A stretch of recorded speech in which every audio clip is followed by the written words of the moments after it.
For congratulating everybody on Labour's Day. And I thank you for sponsoring me for president next year. We are going to discuss it. The proposal will be put to SEC, and we shall inform them that the people are supporting this, they are supporting this. President akabidde ebintu ebyenjawulo kyeke okuva mitundu ebyekkala moja zibayambe mu kwekulaakulanya. Women entrepreneurs in ghee processing and dairy. Olwo n'abantu kagamu omukuli abasawo abasirikale abafiira ku mirimu abasomesa naawe abakoze nnyo okutunda ekifaananyi kya Uganda ebweru abafunye emidaali. Integrity, initiative and total commitment with outstanding performance but not necessarily bravery. Abaddu n'abakyala ekkalamoja bayimbidde Pulezidenti oluyimba olw'akalolo.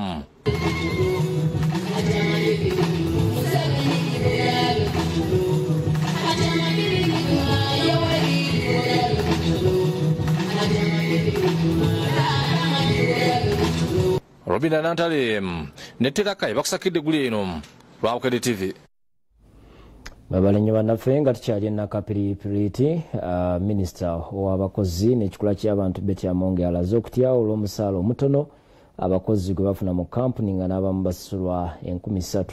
Ategeeza nti ekyennyamiza amakampuni agamu geeyambisa ba bulooka okubafunira abakozi ne bejjako obuvunaanyizibwa.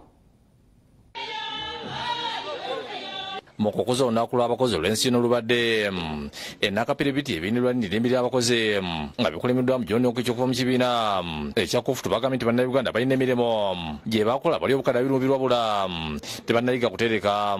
Encourage Ugandans, encourage the nation so that we start the issue of saving. Yebaza President Museveni okujja n'enkola ya PDM nti kuba ewadde abantu bangi emirimu. The testimony and success stories across the country are amazing. Bano bamuwadde obuyama bwe bagenda okumwagira mu kalulu akajja aka 2026 ey'omukiise w'ekitongole ky'abakozi mu nsi yonna mu Uganda. Evans Rwa ng'asonze ku nsonga ez'enjawulo ezirina okukolebwa okutereeza embeera z'abakozi mu Uganda omuli okusaawusako abantu mu biwola ssente eddembe ly'abakozi okufiibwa kusaako n'okungizibwa emisaala. Yebaza President Museveni olw'enteekateeka ya PDM egenderera okuggya abantu mu bwavu. We can build a nation where every worker is empowered, every job is dignified, and no one is left behind. Let us build on the progress achieved through initiatives like the parish development model. Yombako omukyalo Nakapiripiti era nga minisita omubeezi ow'abakozi zisitanya kuuna nnyo engeri gavumenti kw'ossa n'ebitongole by'obwannakyewa webivujjulidde ebitundu by'ekkalamoja okwejja mu bwavu. Excellency, we have an award for the following. An award for Innovation Africa. As Nakapiripiti district, this organization has installed solar piped water to the manyatas of your people, Your Excellency. Well, Minisita w'abakozi n'ekikula ky'abantu Betty Amonge awadde ebibalo by'abakyala n'abaami abali mu kukola emirimu gy'enjawulo. 29.3% are self-employed. 24.5% are into family business, supporting a family business or working in a family business. Amonge ayogedde omusaala omutono abakozi gwe bafuna mu makampuni nga basasula 3,000 kyokka ekyennaku amakampuni gano gakozesa babulooka okubafunira abakozi nga kino bakikola okwejjako obuvunaanyizibwa singa omukozi abeera afunye obuzibu. Some people are paid as low as 3,000 per day, Your Excellency. Your Excellency, we have this practice which we will bring a cabinet paper on circumstances where established companies are now using agents to recruit for them and negotiate. The agents are the ones who negotiate the wages and they take the employees to the companies, and when those employees get a problem, the companies say, those are not our employees. You talk to the agents. Abantu abinjala bafunye emidaali n'abakungu abeeteeka ku mukolo guno bali kubaka be bawadde ku lunaku lw'abakozi. Mudaali ogwo guguwebwa abantu abana bibakoze mu local government ne mu society okulaba nga waliwo improvement mu society. Nange ndabiddeawo ng'omudaali bagumba kukola birungi babeere bankizo eri ensi gye bakuweereza n'eri abantu be baweereza. Kyekyo kyokka kuteeka mu maanyi eriiso eddene lijja kukulaba nawe bakuwa wadinge. Ndi musanyufu nnyo lwati gavumenti n'abantu ba Uganda basiima emirimu gyange. Nti ng'eggwanga ne munnaddiini okumulaba omusoosowaza n'avaayo n'asiimibwa kizaamu amaanyi. Basanyufu naddala nze nsanyukidde nnyo minisita wa Leba kubanga ensonga zaffe zonna ezinyiga abakozi azoogeddeko era tusuubira nti embeera ejja kuteerera. Terakaya ne Robina Nantole bakusakidde eggulu eno lwabukadde TV. Mwebale bannaffe nakapiripiriti nga tuvuddeyo ekikangabwa kigudde ku kyalo Kisimu mu division y'e Nabweru mu munisipaali y'e Nansana olw'ebigambibwa nti omukazi yeekubanye n'omusamize n'atta oluvannyuma omulambo n'akumako omuliro. Poliisi ey'e Katooke ze n'ejjawo ebisigalira nga n'omukazi akwatiddwa n'omusamize. Zaamu Nanziri w'emyaka 4 yakwatiddwa poliisi y'e Katooke nga kigambibwa nti yatemudde bba James Wani ow'emyaka 75 n'oluvannyuma omulambo n'aguteekera omuliro. Era kyokola nga twasibyewo akagwa obuuza omukyala omwami wo abadde buzibu ki obadde bumuliko avuga mu mukyala omwami abadde mulwadde era bwe yandwalako n'aba nga sirina bujjanjabi nanfaako ne tumubuuza aliwa n'atugamba ali awo Kasasiro we namuteeka. Abafumbo bano babadde batuuze ku kyalo Kisimu mu zooni ya Kinaana mu division y'e Nabweru munisipaali y'e Nansana nga kigambibwa nti bafunye obutakkaanya obuzenga buva ku Nanziri n'abaana be. Kyala beekobana kuba kibaddewo nti buli lunaku nga babadde bakuba omukyala yeekobana n'abaana ne bakuba omusajja era nga n'omusajja akyogera lumu. Oli bbaawe gwazaalamu abaana ate yajja n'omwana mujja na nnyina babadde bakinye omusajja akutte bbaawe n'amwokya yamwokya lwa Sande leero lwakumeka. Kigambibwa era nti bba wa Nanziri embeera yali yamusukkako dda awaka nga yatuuka n'okwekubira enduulu kweroosi bamusondere ku ssente adde ewaabwe Embaale. Yajjako mu ofiisi ng'asaba ssente ng'ategeeza nti atulugunyizibwa awaka era ofiisi nga yeeyamye okumufunira ssente mu wiikisi 3 ziyasaba adde ewaabwe mu kyalo. Kyamukisa mubi ti mu wiikisi 3 azituusiza. Omu ku balirwana ayogedde engeri y'omwana w'abafumbo bano gye yamubiddeko nga nnyina bwe yakumya omuliro ku kitaabwe era nga neiba ono yatemeza ku poliisi. Nangamba maama taata ali bwali twatakulawo kati ne tumwambaza ebiveera ne tumiwako amafuta ali awo. Naffe ne tusitukiramu ogw'embiro okujja era twagenza okuwenjulawo kati katono nga tusanze Mannyo na Kawanga. Abamu ku bantu bavumiridde obukambwe obwolesebwa abakyala ensangi zino ne basaba gavumenti ebyako ne kyeyamba ku basajja abatulugunyizibwa mu maka. Wano wenkubira omulanga eri gavumenti nti ku nsonga ya gender based violence baleme nnyo tunuulira abasajja batulugunya bakazi wabula batunuulire n'abakazi abatulugunya abasajja. Defense abadde wano n'ayogera nti abadde atera okwekubira enduulu ku LC omwami naye nga tafiibwako. Okusinziira ku Muhammad Semakula nga abadde mukwano gwa Muzeeyi Wani amaze ennaku nnya nga talabikako kyokka nga baaka bamutegeeza nti mulwadde nnyo ali mu kasenge k'abayi Mulago. Nga ŋŋamba nti muzeeyi yatuuka ne yeeyambula n'engoye nga takyayagala kwambala kati n'asalawo n'akubira mwannyina abeera eyo mu kidokolo ne bamutwala e Mulago. Nenzenze nyirina buzi omukazi n'angamba mbu omusajja ali mu Cancer Institute. Nsamiza letegerekese mannya naye poliisi emukukunudde mu ssabo lye neemussaako obunyogoga agenda agibuulire obanga bajjajja bwe batwe bamulagidde okwekobana ne Nanziri okutaba. Omwogezi wa poliisi mu Kampala Emiliano Patrick Onyango ayogedde ku ttemu lino. Ono maama ne muwala we ne tubatuuka mu kaduukulu kati okunoonyereza kukyagenda maaso. Kitegerekese nga ye Nanziri yakwatiddwa olunaku olw'eggulo. Abo batuusa yakusakidde eggulo lino ku Lwabukedde TV. Kibinyo ddala ate bwe tweyongereyo n'amalala abakungubazi bagenze ku All Saints Cathedral e Nakasero okusabira omubiri gwe yali adumira ebikweketo mu Kampala Sam Omala yava mu bulamu ku bbalaza. Bamulekwa beetondedde abantu bonna kitaabwe bwe yasobya ng'akola emirimu gye naye ne bakukkulumira abamwogerera amafuukuule. Oluvannyuma omulambo gwe gutwaliddwa ettololo gy'azaalwa ng'eno gy'agenda okuziikibwa ku Lwomukaaga.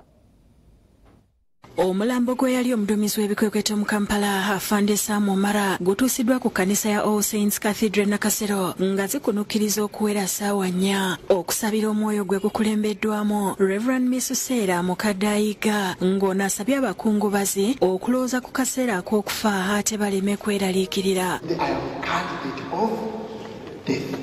Luliba luboneka gwamu kamuke bakamenya kusa fuse gaina kijjamu and I will be no more. Abajjukiza nti okufa tekuliiko myaka bw'atyo n'akubiriza abakuumaddembe okukola obulungi okulaba nga basiimibwa Katonda. 20s, 30s, 40s, and then there are those who survive up to 100. And so friends, implying you and me do well. Mutukuvu Divine omukuba mulekwa asiimye abantu abababeereddewo mu kujjanjaba kitaabwe n'okubakumakuma ng'avudde mu bulamu. Njagala kwebaza Tusaba Internal Affairs atubeereddewo nga yita mu Police Council. Poliisi tetulekeredde era ne mu kusinga agamba nti mwaka gwa 2018 ng'ebula emyaka 2 kitaabwe awummule yalwala era akasiimo ke n'ennyumba yabitunda okusobola okwejjanjaba. Natuuka n'okutunda ennyumba yange nenzira mu kupangisa okwejjanjaba. Nakaya ne muzeeyi wange nga yalaba obudde bugenda ng'ennaku z'omwezi 13 muzeeyi yaŋŋamba totawana okutwala mu ddwaliro kitukoze ku kimala ngenda baleka mu bwavu. Asiimye abantu ababayambyeko okujjanjaba kitaabwe naye n'asaba bongere okubakwasizaako okuweerera abaana ng'asembayo ali mu kibiina kya 6. Waliwo yakoze senior 4 asembayo ali mu 6. Mutuyambe temutulekerera. Ono yeetondedde abantu bonna kitaabwe be yasobya bamusonyiwe ng'agamba nti balaba bye bamuwandiikako era nti bibaluma. Abantu ebitulemuwandika ku muzeeyi tubiraba bituluma naye ne weyandibadde ggwe nga gwali mu matoze mu kaseera amazima gakuta mu ggulu kiwandimuze kyennyini kubanga guli gwali mulimu. Tulabye abantu abatatumibwa bakama waabwe abayimirira ne bavuma muzeeyi alyose n'agenda nabo bafiirwa abantu beyatta boabana ne bakaaba abantu beyatta bo tebalina musaayi kamba bungi muzeeyi mukukola emirimu gye teyayiwako musaayi n'omuntu n'omu. Mulekere awo okwalekera kukwanira ku muzeeyi ebigambo ebibi bituluma ng'abaana naddala fe abeetisse omusaalaba. Muzeeyi yali muna byabufuzi mumugye mu by'obufuzi.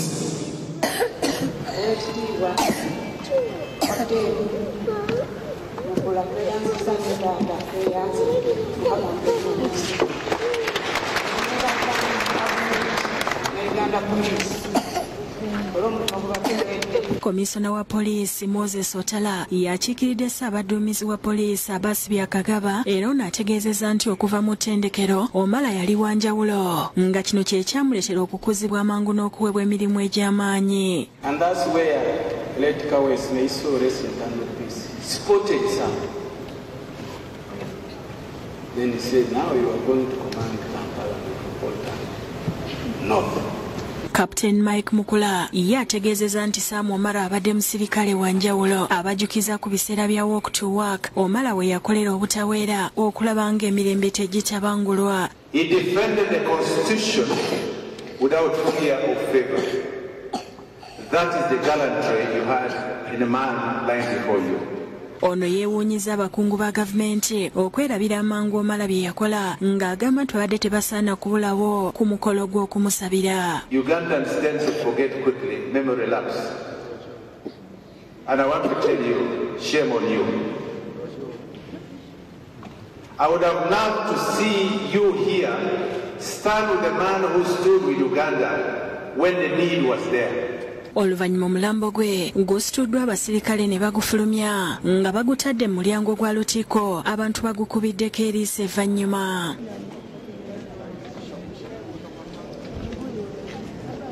Oluvannyuma omulambo gussiddwa mu mmotoka ne gutwalibwa ettolero gy'agenda okuziikibwa ku lunaku olw'omukaaga. Mutebi Sulaiman ne James Magala bakusakidde kulira lino ku Rabukedde TV. Kitalo nnyo ddala twongera okusaasira ab'enganda abakona emikwano n'eggwanga okutwaliza awamu. Tugenda ku mulamu tudda n'amalala tuvaawo. Linda ne bino mu gataliiko nfuufu. Yali nankulu wa Kesisi Kisakalo gye byalabira mu kitongole kino ebyamusibye Ruzira abiwandiseemu ekitabo. Kulekayo mu kumulamu okwo Malala yali akulira ekitongole kya Kesisi Dorothy Kisaka atongoza akatabo kawandiise ku byayitamu Kesisi katumye Lead the Shift. Agamba nti kimuyambye okwerabira byonna byayitamu ng'akulembera ekitongole kino. Katongozeddwa yali Minisita wa Kanalugonda Asimi Kisaka olw'okulaba omukisa mu bizibu byayiseemu n'abiwandiikamu ekitabo. Abooluganda bakona emikwano gye yali nankulu w'ekitongole kya Kampala Capital City Authority Dorothy Kisaka bakungande ku Hotel Sheraton mu Kampala okutongoza ekitabo Kisaka kye yawandiise ku bye yayitamu KCCA kye yatumye Leadership.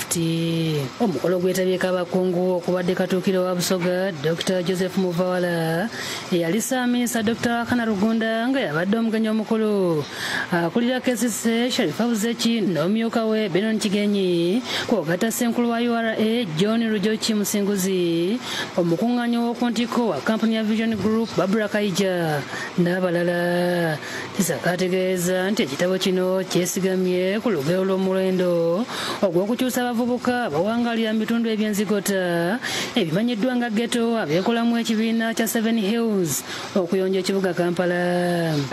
Akatabo kano kaba kalondoola twatandika tutya ne Seven Hills era kati bali luddawa.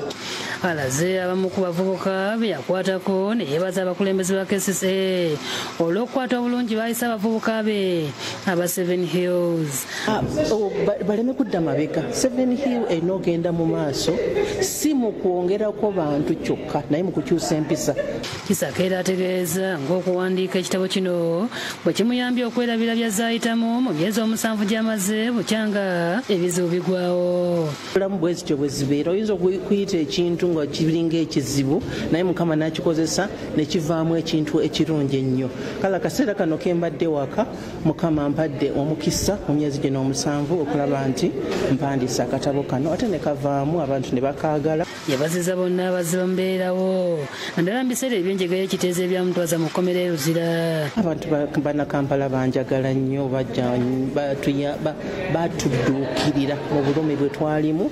Dr. Rugunda nga yabadde omugenyi omukulu mu kutongoza ekitabo kino agamba nti ebizibu ebyagwa ku Kisaka bisobodde okuvaamu ebibala ebirungi eby'ekitabo kino era bwatunamutendereza olw'okukwata ku bavubuka ab'omu bifo eby'enzigota. So again we salute you, Dorothy, for being conscientious and indeed being concerned even when you are out of office to make sure that the people who require need, who require support, who require assistance.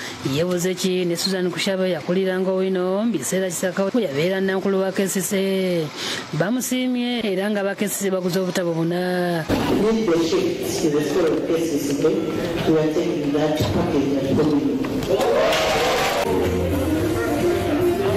Banaye omukulembeze yenna omulungi kino kyaleka aleka omukululo. Mu kusooka abaddewo okutikkira abantu 14 bamaze emisomo egy'obukulembeze ttendekero Kisaka lyakulembera erya Destiny Leadership School. Fred Kajubi yakusakidde eggulu lino ku Rabukedde TV. Webale nnyo Fred. Ate bomba eryeru lya mugaso nnyo eri omulonzi w'enkoko olw'ekirungo kya calcium ekiririmu. Lino lyetukuleetedde leero mu kanyomero k'omukeekufu Nyanzi Julius ng'akulaga engeri gy'olifunamu.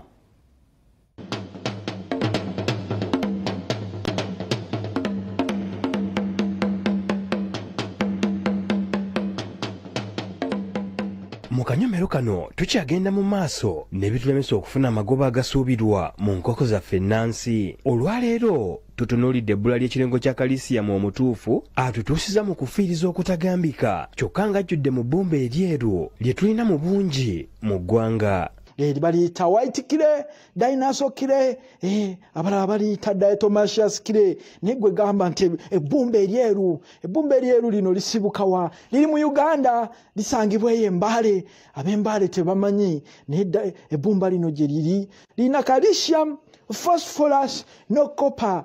Copper byebyo ebirungo bye tuyita essential minerals. Ebbumba lino ligumya amagumba ate bwe bivaawo mu nkoko. Ebbumba lino eryeru ligumya ki ekirala? Ligumya amagi.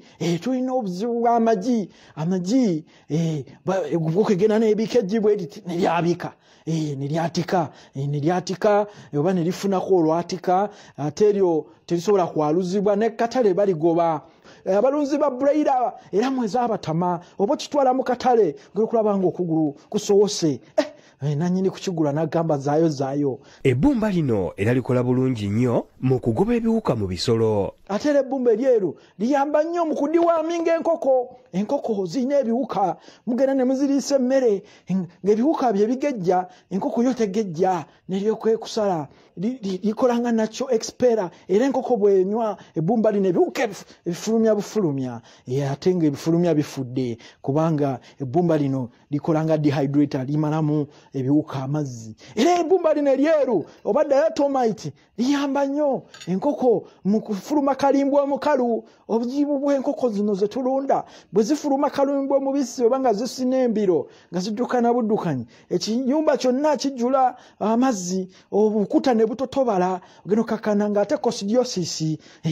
Muyimbi yamuyimbako coccidiosis oyo ng'alumbye enkoko zo zitandika kufuna mbiro za musaayi oba coccidiosis. Kalimbwe bw'abanga mukalu enkoko tezijja kulwala biwuka, tezijja kulwana na ndwadde ziva ku bukyafu ng'omusujja, nga sotoka, nga gombolo n'endwadde endala nnyingi nnyo. N'olwekyo olikozesa otya okwata osooka oditeeka mu mazzi ebbumba lino eryeru oba diatomite, oteekamu ekijiiko mu lita 2. So oteekamu ekijiiko kimu mu lita 2 ez'amazzi onyenye, enkoko ziwe zinywe. Ate ne mu mmere era oteekemu mu mmere katugeze kilo 10 ez'emmere, oteekamu omukebe mulamba guno gwonna grams 10. Bw'omala oteekamu n'olyoka otabula. Zino si kilo 10 Barnaba ne Zebidayo. Ezo gamba ezo kilo 10 ezo nedda ndi mu kukola demonstration ng'otabula kirungi nnyo. Ne bw'otateekamu busonko oba oyambye enkoko zo. N'olwekyo ebbumba lino lisaana omulunzi lyonna ng'ogyeko n'okuzuwa enkoko osobola okumansaako. Enkoko ziba n'obuloolo. Zimansaako bwoti ne zitta n'obuloolo. Obuloolo obwo obusumbu enkoko, waliwo red mites oba obutugu oba bwonna, waliwo obuwuka obuzimbye amaaso. Mansaako ebbumba eryeru gwe nkubatiza tojja kufuna buwuka, obwo ng'ekintu kiwedde. N'olwekyo tosubwa kulokuna olujja ng'ate tulaba ebirala mu kuyamba enkoko n'ebbumba lino lisange ku Prof Bio Research. Enkoko ziwe zinywe ate n'okumansira ozimansire obuloolo. Enkoko eŋŋanda zino zantamya obuloolo. Bye.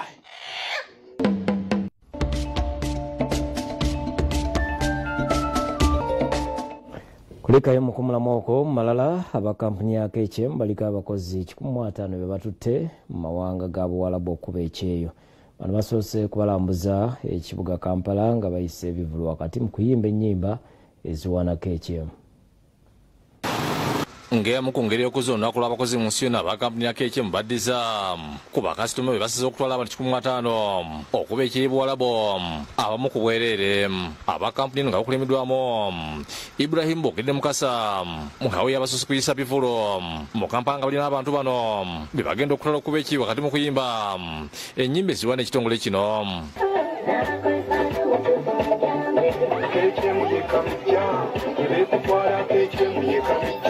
Muhawe yategeeza nti bazze okuddiza ku bantu baabwe okubalambuza ebifo ebyenkizo mu Kampala bakimanyi nti basobola okukiikirira bulungi Uganda mu nsi za Buwarabu.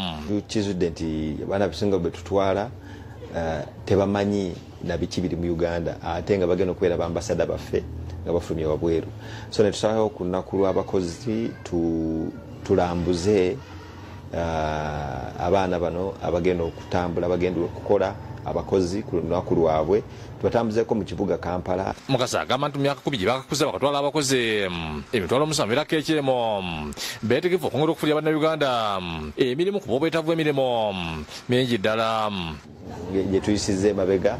Suubira nti at least tutambuza bannayuganda bakwata almost emitwalo nga 7 era tusuubira nti myaka 10 egiddako tusaba Katonda atubeere tube nga ate tusobola okubisa mu namba eyo olw'ensonga nti bannayuganda bangi abakyetaaga emirimu. Abakutudde okuyisa obulungi mu nsi gye balaga nkajja bakayima nga mukozi wa kampuni eno alaze essanyu olw'obuwanguzi obutuukiddwako.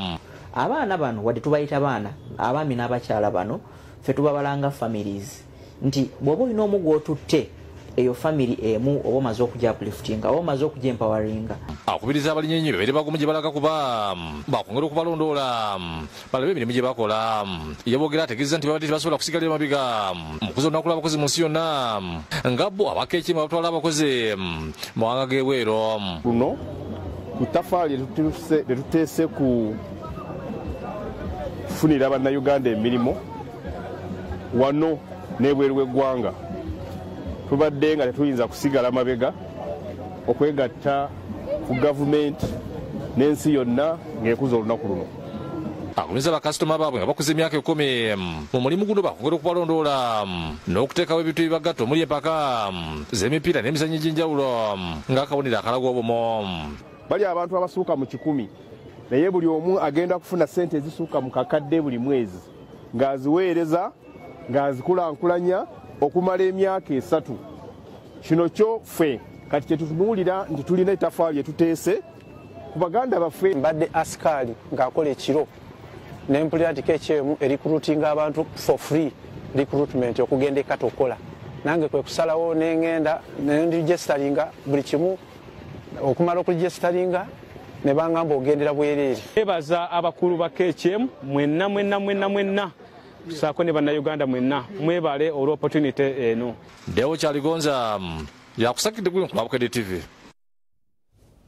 Kale tubagaliza birungi byereera ate olunaku lw'abakozi lumanyiddwa nga olw'okuwummula era bangi ku bakozi naddala aba gavumenti n'ebitongole bawummula wadde nga guli gutyo abamu ku bakola emirimu egy'enjawulo omuli ne bamakanika lubayitako tebategedde.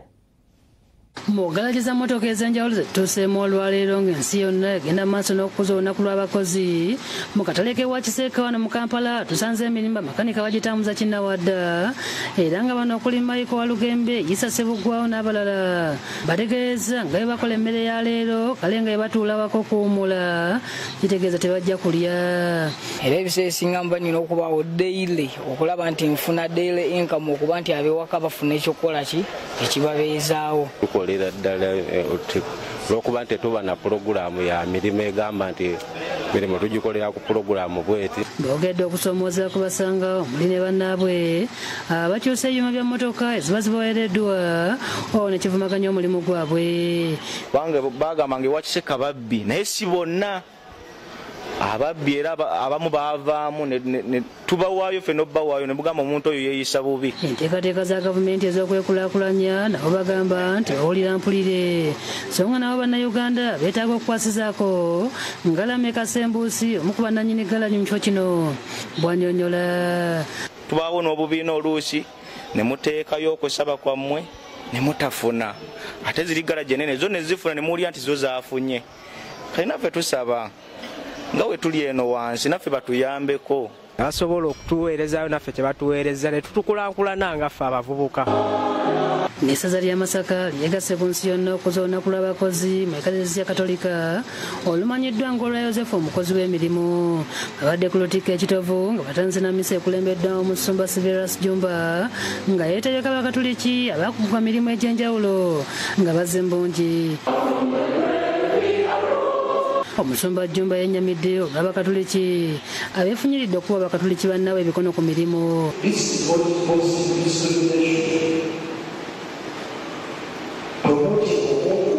alaze obukulu bw'abakristo okwegattira wamu n'asaba abakatoliki abakuguka mu bulimi n'obulunzi okuyambako kizibu ky'okulwanyisa ebbula ly'emmere erimaamidde eggwanga.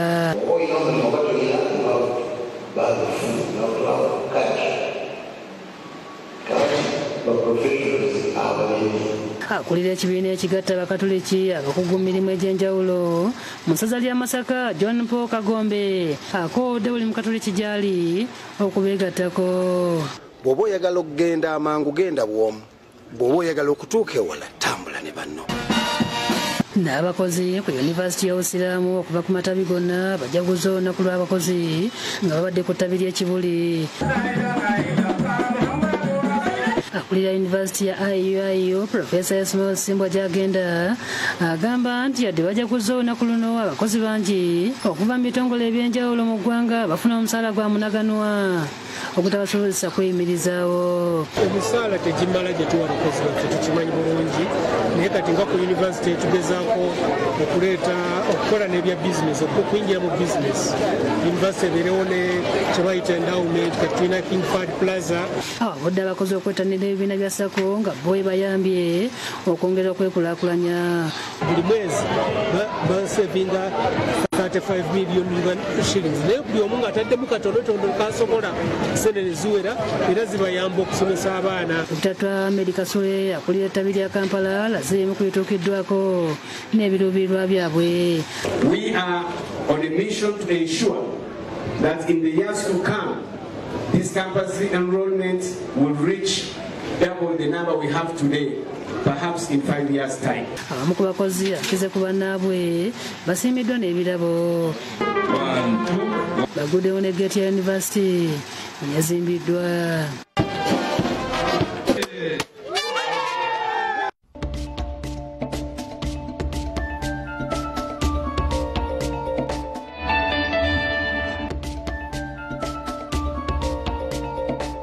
Webale kubeera naffe malala aba State House Directorate of Land Matters basomedde abatuuzi b'envuba alipoota ekwata ku ttaka okutudde ebibanja byabwe. Alipoota eraze nti ebyapa 40 bigenda kusazibwamu oluvannyuma lw'okuzuulibwa nti byatuuzibwa ku binnaabyo mu bukyamu. Ebyapa by'abatuuze bisoba 40 ku kyalo Nvuba ekisangibwa mu Giza mu ggombolo y'e Muduuma empigi byolekedde okusazibwa mu luvannyuma lw'okuzuulibwa nti byatuuzibwa ku binnaabyo mu bukyamu. Bino biri mu alipoota esomebwa munnamateeka w'akakiiko ka State House Directorate of Land Matters Nathan Bwoje mu lukiiko olutudde ku kyalo Nvuba lwetabiddwamu bannannyini ttaka n'ab'ebibanja abakulembeze ab'enjawulo ku ssentebe w'eggombolo y'e Muduuma Mosaka Kemu omubaka wa Makuta South Yusuf Nsibambi ng'alina ettaka mu kitundu kino atwala poliisi Brian Kalokwera. Ebyapa ebyolekedde okusazibwamu bisukka ne 40 lwa nsonga emu nti waliwo n'abantu be twasaba ebyapa nga bo tebabireetanga. Okusinziira ku Bwoje okunoonyereza ku byapa bino kyaddirira ebibanja ku ttaka lino okwekubira enduulu ery'akakiiko kano nga lulwa abantu ab'enjawulo abasusse okubalisa akanja ng'abategeeza nga batudde ku ttaka mu bukyamu. Waliwo abantu abali mu kulwanagana mu bafamire balwanagana, abalala ba bibanja nabo beekubira omulange wa pulezidenti nga bagamba basobeddwa. Waliwo abantu abajja buli kaseera babagamba buli omu alina ebyapa. So ne bafuna okubuzaabuzibwa kwani alina ddala ebyapa ebituufu. Yennyamiddwa abakozi mu ofiisi za gavumenti abakozesa obubi ofiisi zaabwe ng'ebyapa byajingirirwa byakulira abakozi mu ofiisi zino ate nga bwe babisaba biralira ebyapa ebiriwo. Ebyapa bino ebyatuusibwa ku byapa bino ebiriwo ebyapa byali bijingirire nate ekisinga okutwewuunyisa nti si byapa bino bikolere nti bya National Road wabula byapa ebyetabiramu ddala abakozi aba gavumenti nga byafuluma kuva mu minisitule ya lands nga kitegeeza waliwo ekobaane ne bano abantu abaweebwa ebyapa ebyo. Bwoje asiimye Pulezidenti Museveni olw'amaanyi g'ataddemu okulaba nga alwanyisa emivuyo ekisusse ku ttaka n'ategeeza nti kyakulira kwe kulaba butya ebyapa bino bisazibwamu nga n'abo abali mabega waabyo bakangavulwa. Wabula siteepu egenda okuddawo kati kwe kulaba tukola tya okubeera nga bino ebyapa bino ebyakolebwa oluvannyuma ne bituzibwa ku byapa ebyasangibwawo kubeera nti bisazibwamu naye nga tujja kukoma kubeera nti bisazibwamu busazibwa, wabula bonna abeetaba mu nteekateeka eyo ey'obufere bagenda kabe bakozi ba gavumenti bagenda kubeera nga bagongwamu obwalo iyo mbaka nsibami nga weza ikazitaka 19 mu kitundu kino asizide mu lukiiko nategeeza nga bali bidda bibanja abaliriko nasa abali babongese ngambo nga bwali mubiweta ko kikomya nze basebo ne banyabo oline ettaka linaga nti banguziza wano wonna n'obunaala bw'emutiyeni buli mu mannya gange siina kyendyagaza mbadde nsaba olukiiko luno olw'ekitundu lutuule tufune obudde mwe mulisigaleko ng'ab'ebibanja oba mulwane naani nze biri ebya kooti ng'ono bwababuulidde nja kubisobola byerwanira nze mbadde nkulira ettaka mu Kampala eryero n'eddene emyaka 10 sisobola kujenogeza kubba ttaka jeza yetonedemo n'abakoseddwa mu mbeera eyo bamubulanga byanayinza abantu musonyiwe yesentebe gobole muddu Bakakembo asabye omubaka nsibambi okuba ebiwandiiko bikakasa nti ddala ettaka lina liwadde abo abaliriko neyeeyama okugoberera ensonga eno okutuusa nga eguse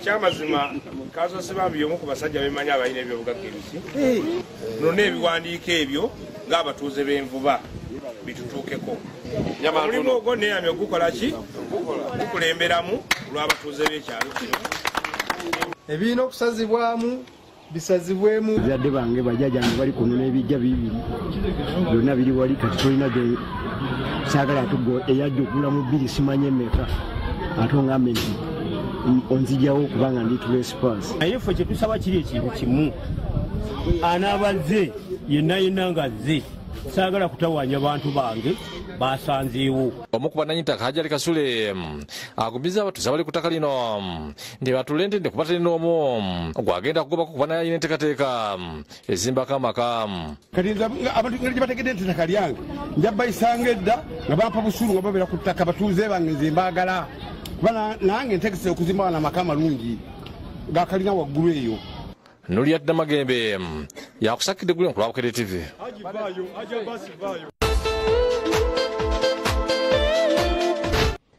Wa mugemizannyo mu mpaka za Stanbic Uganda Cup enzanya z'okwesoga final zitandika ku Lwomukaga luno nga bachampioni b'ekikopo kino emirundi esatu aba Vipers bakyaza abakiwangula omwaka ogwedde abakitala FC ekitende mu luzannya olusooka. ogumu ku gyesungibwa okulabira guli mu kisaawe kya St Mary's Stadium ekitende nga bachampioni b'empaka zino emirundi esatu era nga be bakulembedde eriigi aba Vipers batandikidde ewaka nga bakyaza Kitalwa FC. Bano baagala kuddamu kukola likodi yaabwe gye bakola mu sizoni ya 2022-2023 ey'okuwangula ebikopo bibiri ng'abatendesa abaja John Lwina ne Fred Muhuma nabo batunuulidde kukola likodi. Ensisinkana ya Kitalwa ne Vipers Sports Club era erimu akakuku oluvannyuma lwa Kitalwa FC okuwandula mu Vipers Sports Club ku luzannya lwa quarter final ate nga sizoni eyo era Vipers Sports Club yalemesa Kitalwa okuwangula ekikopo kya liigi sizoni ewedde mu nsisinkana zaabwe ezaaliwo. Mu nsisinkana y'olw'omukaaga Vipers yakwesigama ku foomu y'abazannyi baabwe okuli Alan Okelo ono alina goolo 17 eza liigi, Abdukarim Watambala, Milton Karisa, Yunus Sentam ne Isaac Ogwang. Tuli beetegefu okulaba nga tufuna advantage eyo eyawaka so that wetunaba tugenze ekitala tulaba nga omulimu tugumaliriza bulungi. Yo Kitalwa nayo ejja mupiira guno ng'etunuulidde kulaba ng'efuna akabonero mu luzannya olusooka okulaba nga bwe babeera ewaka esobola okuguwangula. Nabano bakwesigama ku bazannyi Jude Semugabe, Frank Tumwesige ne Patrick Kadungo ono bamusuubira okukozesa obumanyirivu bw'alina mu mpaka zino. Mu kiseera kino Kitalwa tekyalina ssuubi liwangula liigi nga bano nabo batunuulidde ekikopo okulaba nga bakyeddiza. Ate liigi y'omuzannyo gw'okubaka ya Netball Uganda Super League ezeemu leero n'emipiira ena nga KCCA ekubidde omupiira gwayo ogusoose. Empiira ena gizannyiddwa nga omupiira gw'olunaku gubadde wakati wa UCU ne KCCA. Ttiimu zombi ziyingidde omupiira guno nga tezinnakubamu mupiira gwonna nga oludda lubadde luwira ku malikodi nnungi. Wabula KCCA omupiira gugisitooweredde ng'agenze okuggwa nga KCCA ekubidde omupiira gwayo gusoose mu liigi ku 86-4. Ekintu ekitusobosezza okuwangula eno game kukolera wamu na butawanika mu mbeera yonna. Ttiimu ekoledde wamu kuba okuviira ddala ku kkoota esoose tubadde nga tukoze ensobi nnyingi nnyo ne goal difference generally ebadde mbi. Naye bwe tutuuse mu kkoota ey'okuna ttiimu yeewaddeyo nga teri kuzikiza. Omupiira emirala egizannyiddwa Nick ekubye Posta ku 7-2 Dynamite ekubidde Ogesa ku 5-48 ate Prisons ekubye PDF. Abazannyi bazannye bulungi okusinziira nti tubakyusizaamu combinations ne tukozesa combinations ez'enjawulo tulabe nga buli omu asobola okuba nga azannya mu kifo kye twamutendekera oba kye twamuleetera. Tulabye combinations ez'enjawulo nga zikola. Enja akoze bulungi omuwanvu ne shooting combination eya Anena ne Abukuyum ekyabulamu ku improving movements and communication. Liigi eddamu ku Lwomukaaga luno ku Hub Stadium Nakivubo ng'emipiira gyonna gyakulagibwa butereevu ku Kedde TV2. Muzannyo gwa handball ttiimu y'eggwanga ey'abali wansi w'emyaka 17 ne 19 etandise